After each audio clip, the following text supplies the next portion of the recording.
বাংলাদেশে আল্লাহ ছাড়া কোন শক্তি নাই বাংলাদেশের জনগণকে হারাতে পারে। জনগণের কাছে ক্ষমা চান, অতীতের ইতিহাসে দুষ্ত্রুটি থাকলে ক্ষমা চেয়ে আসেন।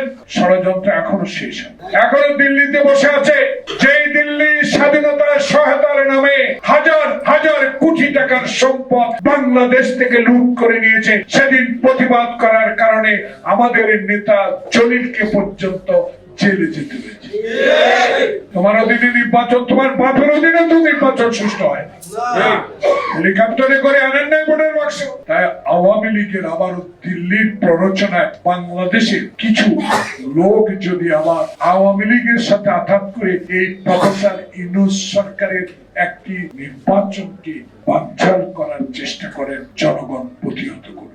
আমরা চাই নির্বাচন দেন, সেই নির্বাচনে জনগণ আমার ভোট আমি দিব, দিনের ভোট দিনে দিব, যাকে ইচ্ছা তাকে দিব, সেই নির্বাচন অংশগ্রহণ করেন। আজকে দেখলাম যে জনগণ যদি না চান আল্লাহ পবিত্র জুম্মার দিন আল্লাহ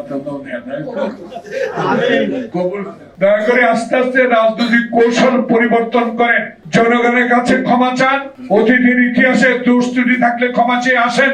একদিকে তো পিয়ার না হলে নির্বাচনে যাবো না, আর একদিকে গণভোট না হলে নির্বাচনে যাবো না। 300 প্রার্থী কিন্তু ডিক্লেয়ার করে মসজিদে মসজিদে শুরু করে দিছে,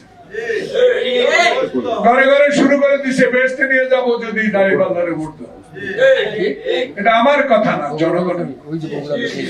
আমি এলাকায় গেলে মানুষ বলে আল্লাহর কাছে ভরসা রাখুন, কারণ এই দেশের জনগণ জানে বেগম খালেদা জিয়ার দল, তারেক রহমানের দল, শহীদ জিয়ার দল জনগণের সাথে যতবারই ক্ষমতায় ছিল বিশ্বাসঘাতকতা করে। তারেক রহমানের 16 বছরে লন্ডনে বসে যে আত্মত্যাগ, যে সহানুভূতি বাংলার মানুষের প্রতি দিয়েছেন, তারই প্রমাণ হবে ইনশাআল্লাহ যদি ইন্টেরিয়াম গভর্নমেন্ট একটা সুষ্ঠু ভোট উপহার দিতে পারে।